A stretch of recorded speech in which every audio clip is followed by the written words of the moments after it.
Hi hello friends, welcome to Dharm Sundar kitchen.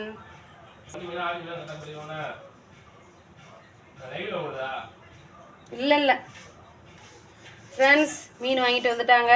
இது வந்து நெய் மீன். இந்த நெய் மீனை தான் நம்ம இன்றைக்கி கழுவ போகிறோம். நெய் மீன் முதல் எப்படி இருக்குன்னு பார்க்கலாம்.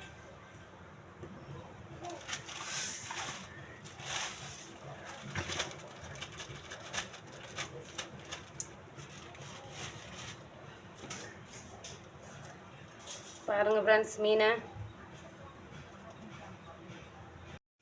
பாருங்கள் ஃப்ரெண்ட்ஸ். அப்படியே மீன் உடம்புக்கு ரொம்பவே நல்லது. நெய் மீனுங்க, நெய் மீன். மீன் குழம்புல நெய் ஊற்றி பார்த்துருக்கீங்களா? நெய்யே மீனாக குழம்பு வைக்கிறோங்க. அவ்வளோ ரத்தமுள்ள மீன், சத்துள்ள மீன். இதை நான் கழுவிட்டு வந்துட்டு உங்களுக்கு காட்டுறேன். இப்போ போய் இதை நம்ம கழுவிட்டு வந்துடலாம். பாருங்கள் ஃப்ரெண்ட்ஸ், மீனை வந்து நல்லா கழுவியாச்சு. கழுவிட்டு தண்ணி வடிகட்டுறதுக்காக அந்த தண்ணி வடிகிறதில் போட்டு கீழே ஒரு பாத்திரத்தில் வச்சுருக்கேன். இந்த மீன் பார்த்திங்கன்னா அப்படியே உடம்புக்கு ரொம்ப நல்லதுங்க. மீன் பேர் நெய் மீன், ஏரி நெய் மீன். நம்ம குழம்பு வைக்கும்போது எண்ணெய் கொஞ்சமாக ஊற்றினாலே போதும்.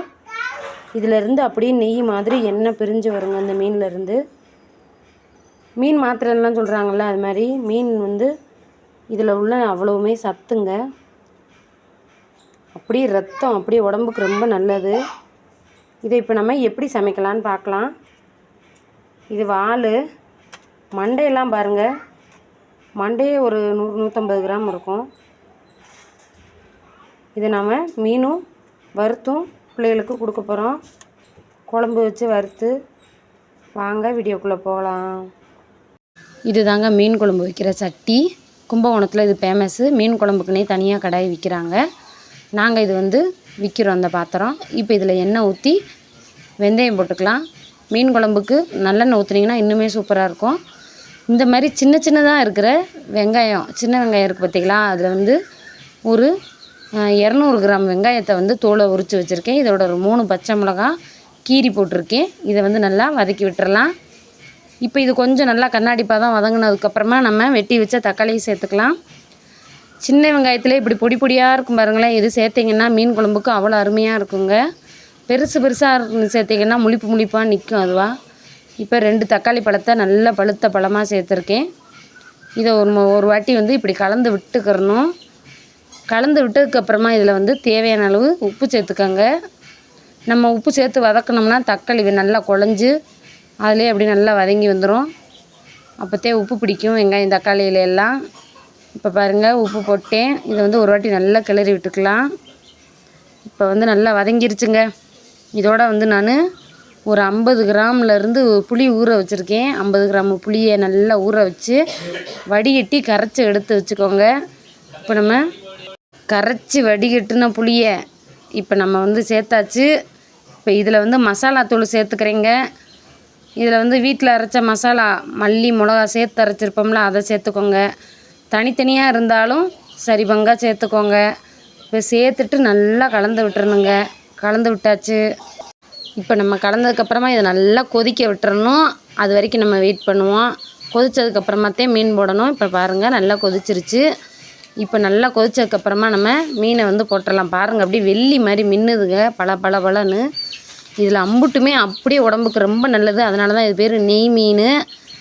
நீங்கள் கிடைச்சா விடாதீங்க, நல்லா இருக்குங்க, டேஸ்ட்டாகவும் இருக்கும், உடம்புக்கு ரொம்பவே நல்லது. சின்ன பிள்ளைகளுக்கெல்லாம் கொடுத்தீங்கன்னா மூளைக்கு நல்லது ரொம்ப. இப்போ வந்து நெய் மீனை நம்ம ஒன்று ஒன்றா சேர்த்துக்கிறலாம். மண்டையை பார்த்தீங்கன்னா பாருங்கள் எவ்வளோ பெரிய மண்டைன்னு. இது நம்ம அந்த ஒரு மண்டையே சட்டி நிமிந்து போயிடும். இதோட வால் அப்புறம் 2-3 துண்டுகள் சேர்த்தாலே போதுங்க குழம்புக்கு. மிச்சத்தை வந்து வறுத்து கொடுத்துடலாம். நான் வந்து கொஞ்சம் எடுத்து வச்சுருக்கேன் வறுக்க. இப்போ நம்ம ஒவ்வொரு துண்டாக குழம்புக்கு சேர்த்து விட்டுறலாம். சேர்த்துட்டு கரண்டியும் இருக்குங்க மீன் குழம்புக்கு. இந்த மாதிரி கரண்டியால் தான் நம்ம வந்து குழம்புக்கு யூஸ் பண்ணணும். குழம்பு கரண்டி, குழம்பு மோக்குற கரண்டி இருக்குது பார்த்திங்களா, அந்த கரண்டி யூஸ் பண்ணக்கூடாது. மாங்காய் பாருங்கள், மீனை போட்டதுக்கப்புறமா மாங்காயை போட்டுடுறேன். ஏன்னு பார்த்தீங்கன்னா மீனுக்கு வந்து வேகமாக வெந்துடும்.